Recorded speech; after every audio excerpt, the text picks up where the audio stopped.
Hello, my name's Brad Barnett with the Kerrville Area Chamber of Commerce, and welcome to our podcast Coffee Talk. The goal here is to bring in our members and experts in the community to talk about issues that affect businesses and their employees. And with May being Mental Health Awareness Month, it's really an issue that we want to dig into and discuss. It can cost employers a lot of money, so it's one of those that we're going to talk about kind of the preventative side of it. And we've got Phyllis and Brenda from New Hope with us today. Thank you guys for being here. Thank you for having us. First, kind of addressing what the problem is, because we hear a lot about, we have a mental health crisis. So I guess from your all's professional opinion, because the word crisis sometimes gets thrown out a lot. So from what y'all have seen, do we have an actual mental health crisis? We have mental health needs that are not being addressed. Okay. So, what are some of the bigger issues relating to mental health that you guys see? I see, I work a lot with parents and adults, and I see a lot of kids that are kind of slipping through the cracks. The last few years have been very difficult for families, and there's some needs that aren't being met as far as just seeing what kids need, the structure and all of those things that go along with being a parent. And then parents are stressed, and that will cause a problem in the workplace sometimes. And schools are having a hard time. And so we just need to slow down and just reassess what's going on and get back to some of the basics, like time off of screens. This is a beautiful place to have time in nature. Absolutely. It's those healing kinds of things, and community, and not virtual community, but community that is real and you can touch and be seen and heard. And those are the things that we, with all the hurry, we miss. Yeah. It's the clutter, the noise, the hurry that gets in the way of just being yourself and knowing yourself and being known. And I think that is a challenge when you said screen time, because when I was pastoring, we did a spiritual retreat outside of Tyler, and part of it was, you knew it going in, is you're going to have a media fast. So the first half day or so, when you got there late, it's like, oh wow, this is, you want to grab your phone. And then after about 24 hours of being away from it, it's like, this is nice. So, and I think it's kind of rediscovering that because when you go to out to eat and you've got a family and a couple of kids and the parents and they're all on the phone, it's like, enjoy that personal interaction with each other. So, and from the numbers perspective at New Hope, we still see a 3-month wait list time. Oh wow, for people to get in. And yes. So would that be one of the bigger challenges, is just finding people to engage in the counseling process and get them in? That is one, especially in our rural areas. Well, because you mentioned that, so give me a little bit of background of what you guys do at New Hope, what your funding sources, and then services for the community. Okay. New Hope, originally known and still known as Hill Country Christian Counseling Center, was established almost 31 years ago now by community and church leaders because they saw a need for professional outpatient mental health and behavioral health care. But along those lines, to especially include the at-risk and most vulnerable populations. And so we just continued to grow from there based on our original foundation And we have 9 counselors now, and you think that would probably be enough. And they serve both virtually and in person at our office here in Kerrville. But it seems to never be enough now. And the flip side of that is mental health is more talked about now. It's not the stigma that it used to be. And so people are willing to seek help, learn the tools and strategies to live the best life that they can for themselves and their families. As far as funding, we're very blessed. All of our local foundations here in town, if I start naming them, I might forget one, but there are about 7 of them, continue to help fund New Hope Service because we are strictly a nonprofit organization, and we depend on foundations in the community to help us be able to serve this many people. To give you an idea, we basically serve around 8,000 sessions each year, and up to 80% of those are at no cost to those in need. So you're providing a service for people that, even if they can't afford it, Exactly. which I think that's Yes. really important, because that's probably a huge barrier for someone that, is struggling to make ends meet, which is very, Right. unfortunately, not uncommon in our economy right now. Right. And then go, okay, what's that burden of, okay, I can't afford to go talk to anybody, so. Right. So we eliminate that stress at least. Yes. Have you all seen, because you mentioned kind of in our post-pandemic world, has there been a huge increase coming out of COVID, or were you guys already seeing that line of stress and people that needed counseling going up before COVID hit? I saw it going up before COVID hit, and we stayed very busy during COVID, and from home a little while, and then back at the office. But some people still being remote, and but it's ramped up even more since then. Mm-hmm. That was a blessing of COVID, though. We all learned to go virtual like that. Yeah. And we were fortunate. Meadows Foundation out of Dallas funded us to get everybody certified as certified telemental health providers, and add that component to our online behavioral software. So we didn't ever think we couldn't do it. We just started out. We never closed when COVID hit. Everybody went home except the 3 of us in the office, and all the counselors kept working. We just started working virtually from the get-go, and that's still an offer, and that reduces another barrier to care because of our rural situation. We serve approximately 7+ counties around this area.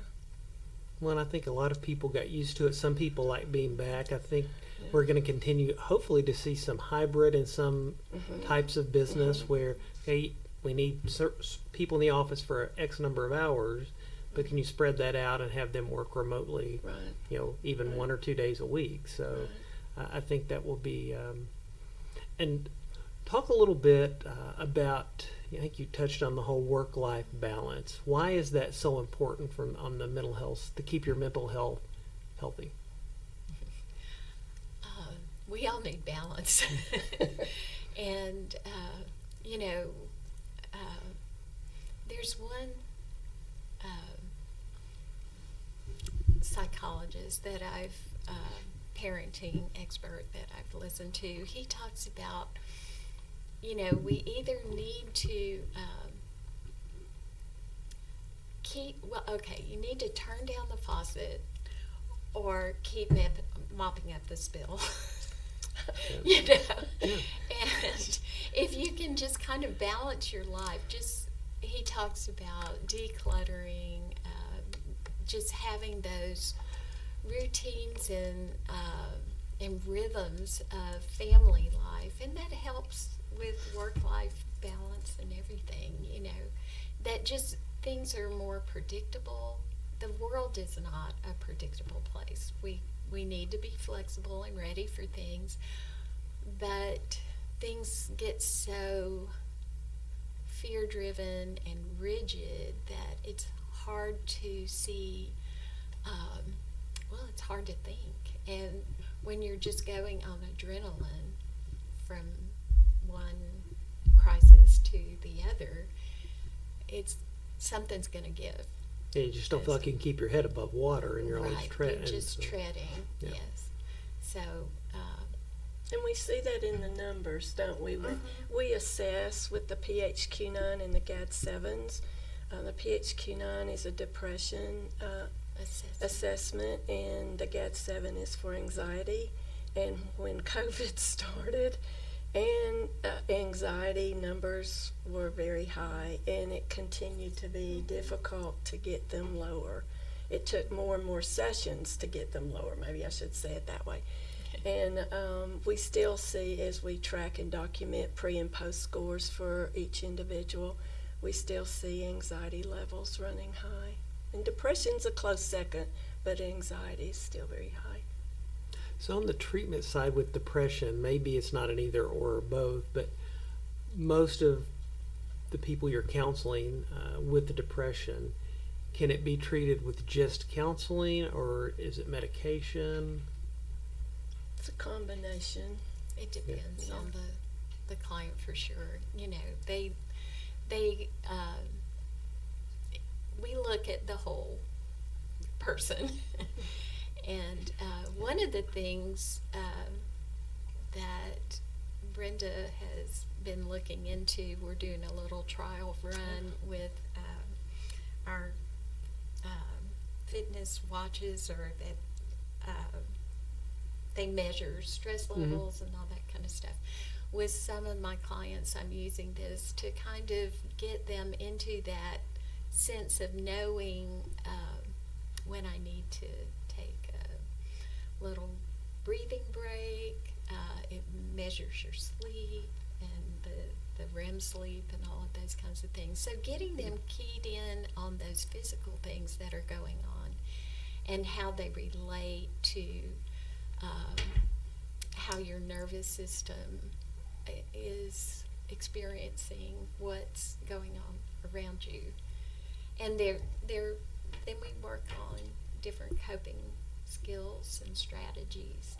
But I try to do that while I'm also getting the backstory of how did you get here? What are the things that you used to keep you safe?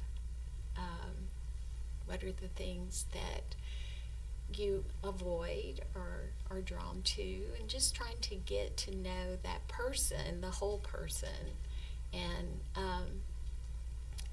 what got you to now. And there were probably some things that kept you safe in the past that aren't working so well right now. It's hard to give up something that kept you safe, and it's your go-to, and that's all under the current, you know.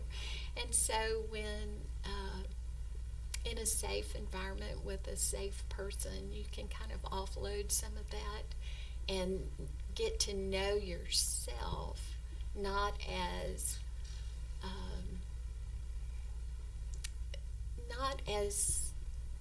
something that's an illness, but this is how I coped before. When this horrible thing happened, this is what I brought on. I look at the coat, the big fur coat that kept you alive in Alaska will kill you in Arizona. But you don't want to take it off because it kept you alive. Yeah, it's comfortable. Yeah, absolutely. So we still have maybe some of those things that were our go-tos during COVID times that we might not need as much of right now. Yeah. So anything, we're going to take a quick break and then come back, but anything that I really haven't touched on that you guys feel is important. Again, either for if you're a business owner, or maybe just suggestions if you're an employee. And we'll put your all's information up on the screen, but things that can help, and I guess from the standpoint, if it's 3 months before you can get in to actually talk to a counselor, what are some things in that 3 months you can be doing to hopefully mitigate the stress level? Well, like I was saying, just kind of reevaluate what are you running on? How's your sleep? Do you take breaks? What fills your cup? That might be part of the problem sometimes, but just what are the things that are you need to reconnect to? And it's important to have community and in a workplace. It's it's as much as possible, just get to know each other from time to time. And we've been blessed with a funder from San Antonio, excuse me, that provides us money that in turn New Hope can provide for employees a monthly self-care amount. Okay. And it can be margaritas by the river, it can be massages, it can go against insurance. It's whatever they need to recharge. And because every morning they come in smiling and happy, and we're all glad to be at New Hope. By the end of the day, we're kind of walking out like this. It's a little overwhelming because there's a lot of trauma. Phyllis was sharing earlier the backstory. When you finally get to that, there's a lot of trauma under there. And the watches that we're testing help identify some of those triggers. So we're anxious. We've got a study group that'll be finishing the end of this month that we've been doing in April and May to see how that goes. Well, neat. I love hearing stories like that in a community our size, just not just the amenities we have access to, but on the healthcare side with groups like you guys and with Peterson and all the other resources that it's one of those where it's really no excuse to not seek help for any issue that you're dealing with, and take care of it and move forward. So, well, thank you guys for being here. We'll be right back with some more discussion as we focus on mental health in May. Thanks.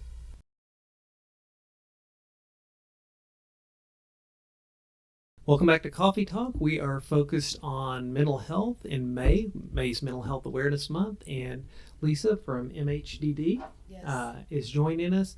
While we've been talking about that, tell us a little bit about the services that you guys offer. Sure. Hill Country MHDD is our local mental health authority.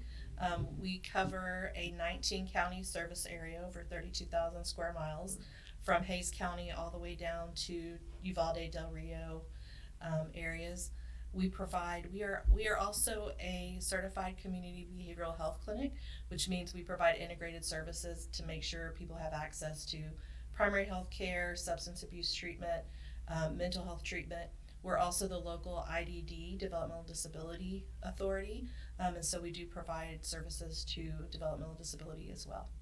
Okay. So you guys stay busy then. We stay very busy, and we've seen our services, our numbers of people coming in to request services have doubled since last May, actually. Mm-hmm. Well, kind of talking about, because I think you mentioned mental health, I think substance abuse, kind of all that stuff. Yes.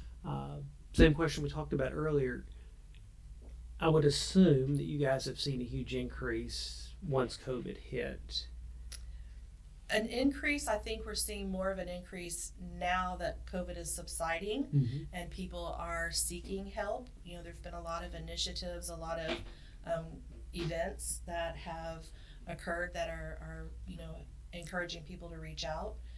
We have media campaigns in just general in our community for individuals who are we're working on the stigma reduction, and so people are reaching out for services and supports now that COVID has passed, and we're integrating back into workplaces and kids are back in school, and so we're offering, like they mentioned earlier, due to COVID, we now have that venue of telemedicine that we didn't have before. And so that's really also making people feel more comfortable seeking services as well. Now, are you seeing people, just curious, that maybe are reluctant that will start out doing the counseling, and do they generally stay with the telecounseling, or do they ever transition to the face-to-face? It really varies. Some people, we have a process, we provide screening, intake, we have psychiatric services, and so you have a good screening in the beginning when someone first requests services, and that can be completed through televideo. So once you come into services, some of the services are video based and some are in clinic. We have 13 clinics, mental health clinics around our 19 county service area, and so people can, we encourage whatever you're most comfortable with. If you want to come in, some of our intake services can be provided via the telephone. We have 24-hour crisis screenings as well. So for people who are in crisis and may need hospitalization for stabilization, we work with jails and hospitals through iPad.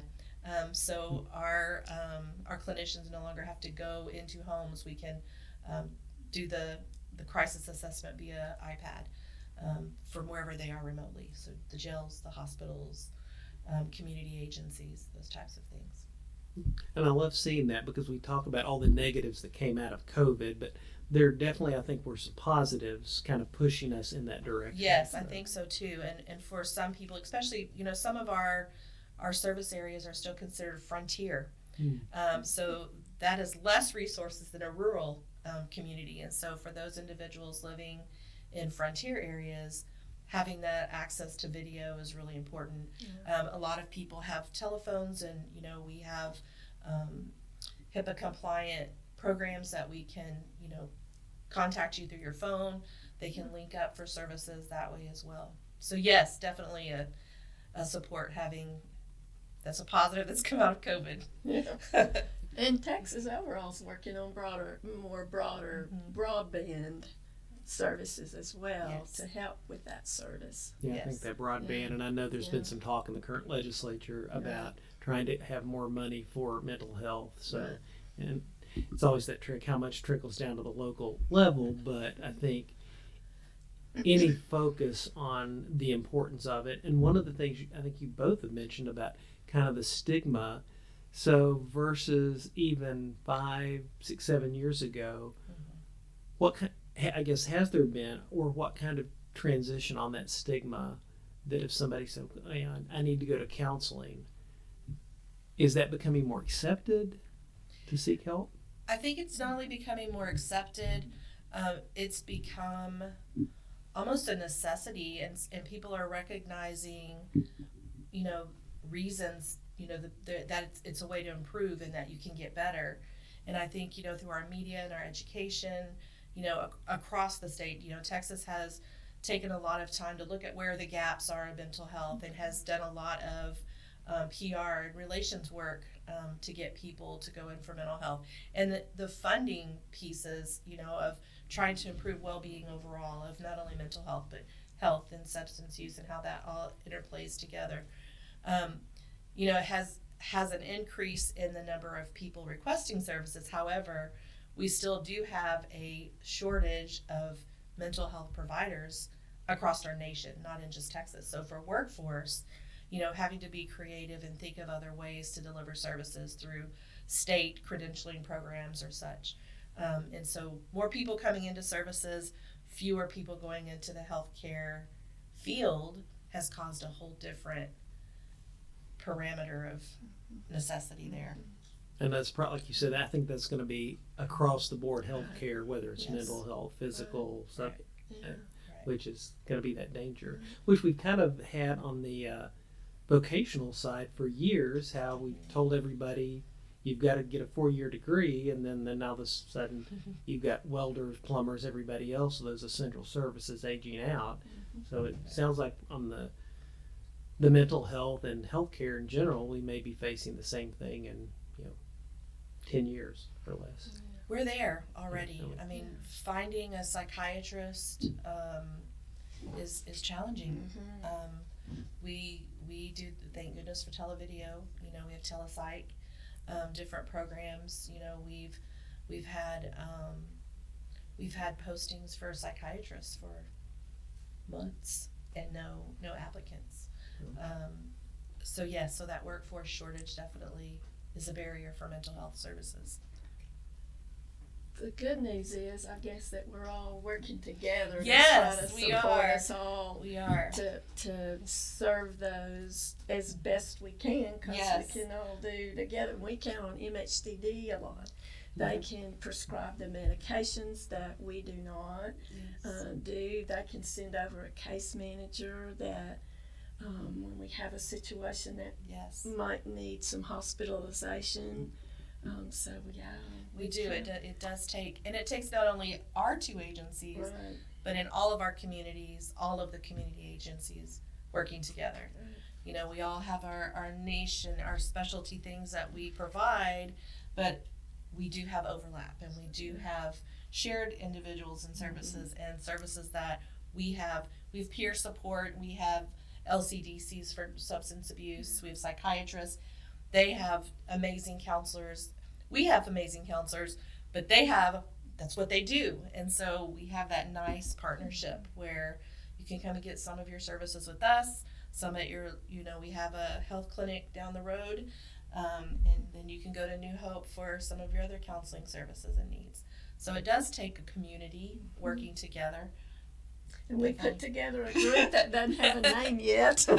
Yes. By accident, we got into a group. Kerr has an opioid response group that meets with, it's Kendall and Kerr counties. Yeah. So law enforcement, Be Well Texas, our HICADA, our substance use programs, we all come together and we're working on opioid response, because that is becoming a terrible trend that we're seeing. And so we're working on access to Narcan for overdose treatments. And so we've all been coming together to meet and problem solve. What is the data saying? What are the needs? How do we prevent? How do we save lives? And it takes all of us working together. And then our other group is through what are we called? The Community Health Coalition, and our core group is called BAT, Behavioral Advisory Team. And Peterson Health put that together. Tracy Davis has been leading us monthly on that. The past president of New Hope board, Pat McGuire, brought SIM as a conference to Kerrville back in July of 21, and that's sequential intercept mapping. So we all get together, MHDD, New Hope, law enforcement, Judge Kelly, Judge McGuire now. There's a bunch of Hill us. Country Family Services and Bernie, another big partner. Yeah, so we're all working to solve that gap in mental health crisis that our communities face. And to me, I think that's the encouraging part too, that we've got everybody working together. Like I say, we'll put your all's contact information up there as we wrap up. Really just encouraging people that if you need help, don't hesitate to reach out and look for that help, because the sooner you get help, the sooner you can start getting better. And And there's no wrong door. We can't say that enough. There's no wrong door. Yeah. You can walk into any one of our agencies, and we're going to direct you and make sure we help you navigate who the best service provider is for your needs, and make sure those needs are getting met. Right. We're also tied into the social determinants of health too. We have food resources, some housing resources, transportation. Those are the three biggest needs, in our community. So our job when you come to any of us in the community, we're all connected together and can help you in whatever areas you need. That's great, because the worst thing would be to come in and go, well, we can't help you. Well, right. Okay, if we can't, then we'll find somebody that can. We will. Yes. That's encouraging. Yeah. Well, thank you guys for being here. Thank you for watching or listening to this episode of Coffee Talk. I'm Brad Barnett with the Kerrville Area Chamber of Commerce.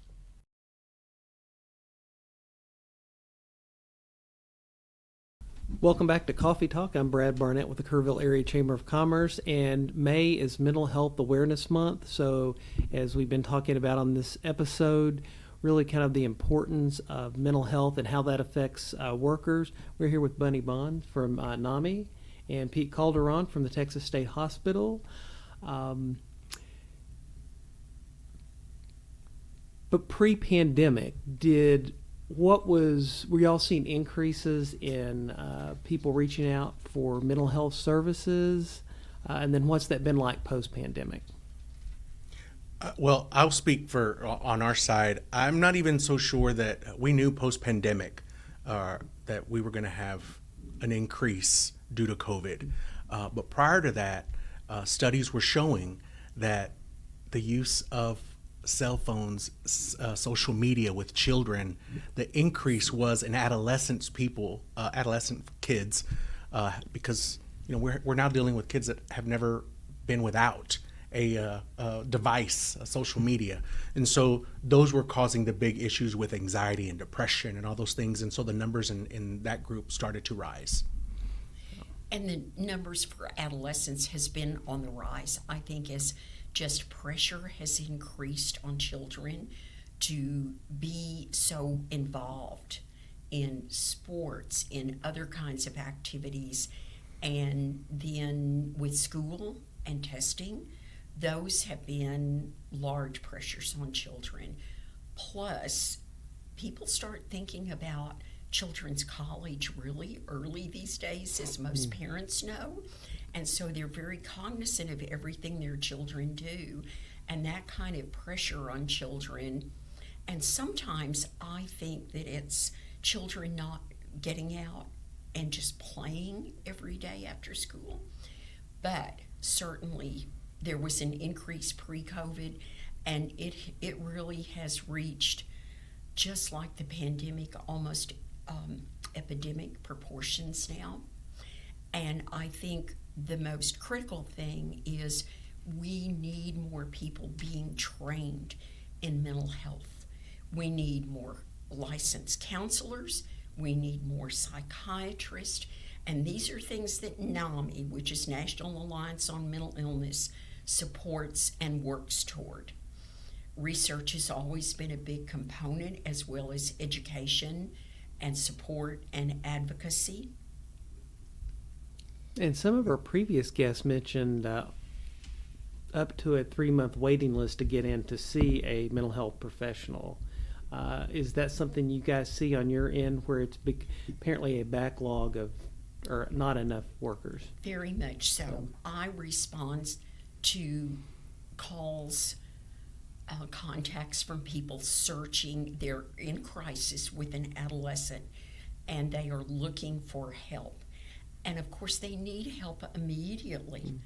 But the most recent time that I called around Kerrville, the waiting list was very long. So I've often told people, reach out to these places in San Antonio, but I'm hearing from NAMI Greater San Antonio exactly the same thing.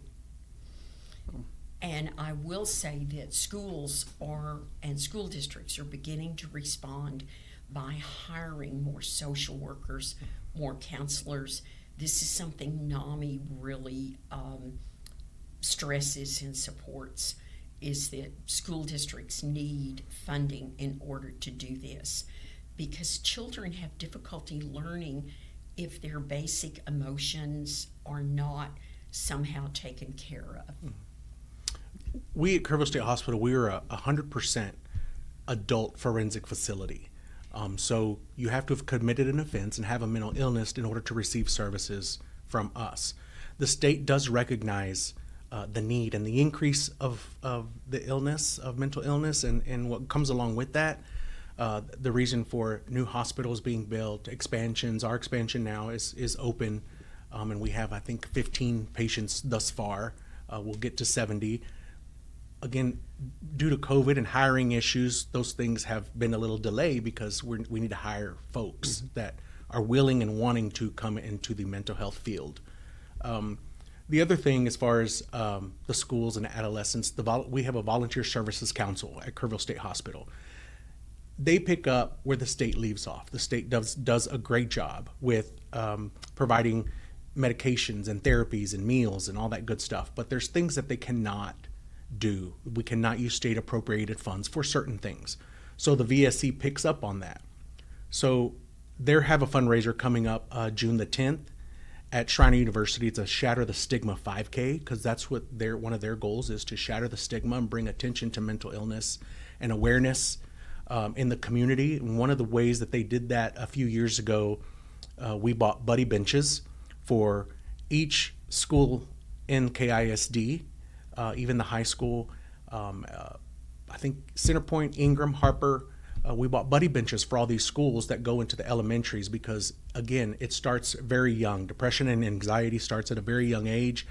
There's a curriculum that comes along with those benches that and they teach the kids that if there's a kid sitting there, they need a friend, they need somebody to talk to, somebody to play with, and to go and approach them. So they're out there trying to just bring awareness to it and provide for our community education. And I think that's so important, because just from the chamber, one of the reasons we always support education initiatives, we've got to be training the next generation of workforce, because we notice it's difficult now if we don't do something. So really, I think investing in children, adolescents, all the way up at an early age, hopefully helps that workforce pipeline. And so, what do you have any suggestions if somebody is just on a day-to-day kind of that work-life balance, how they can deal with issues of stress until they can see a professional? I think that it's really important to have a support group. So it is one or more people that you can talk to. Seeking out help from someone who may not be a licensed therapist, like a pastor. Having a circle of friends is incredibly important in people's lives. The other number one suggestion that I see are top three. Exercise, get outside, get in the sunlight, make sure that you eat well, and there's plenty of help about nutrition available, and make sure that you get plenty of rest and sleep. And those are really critical to people's just daily well-being. Yes, for sure. Exercise is huge. There's a lot of stress and anxiety and stuff that can be worked out through exercising and and like she said, having a group of friends that you can bounce things off of and talk to and confide in. That's really the number one. When you say the statistics are 1 in 4 people are affected by mental illness in some way, shape, or form. Meaning you have it, a family member has it, or someone and it's affected you. 1 in 4, that's a large number. And so if everybody could just reach out a little bit, touch base, and again, exercise is huge. Everything that you can do possibly to help your situation, and everybody's is different, and they address it differently. But I think those are pretty basic things that you could do. And we live in the hill country, have a beautiful 6-mile river trail. So, I mean, just that's one of the things I try to do at least 3 days a week, meet my wife and go get a mile on the trail and just kind of get out from behind the computer, because that can be a challenge. So, well, as we wrap up, is there any last minute, things that we really haven't touched on as far as the mental health or other suggestions for people? One other suggestion I would make to people is if someone is not feeling well and feels distressed, feels anxious, it's make an appointment with your primary care physician and talk to a primary care physician. They are trained now through the American Medical Association, for years now has suggested that physicians talk to people about how they feel. And everything's confidential, and they can maybe help. It can always be a physical problem that can be helped in some respect. So that's a good place to start too, is to keep your annual checkup appointments. Yeah, absolutely. Yeah. And I think too, if I've had friends that were, on medicine. Sometimes if it's a chemical issue and they start feeling better, well, I don't need my medicine. No, it's you need to keep taking it. Yes. Just like, I'm on blood pressure medicine. Well, I feel better. Well, if I stop taking it, then I don't feel better. So I think that's just encouraging people that if the doctor's giving you this, follow the doctor's orders. I will say that we do need a lot more people to be working in the mental health field. It's not a scary population, and I give numerous tours of our facility, people that are interested, that want to come in, community leaders, those kinds of things, and they were always super surprised about how normal it is because of the stigma that's out there. And so if you have an interest, or anyone has an interest in being a mental health provider or getting more education about it, we're having a hiring event, a job fair, next Wednesday from 9 to 1 o'clock. Okay. And so if you have any interest, because yes, we are looking for mental health providers. Yep. Well, thank you guys so much for joining us today, and we'll see you next time on Coffee Talk.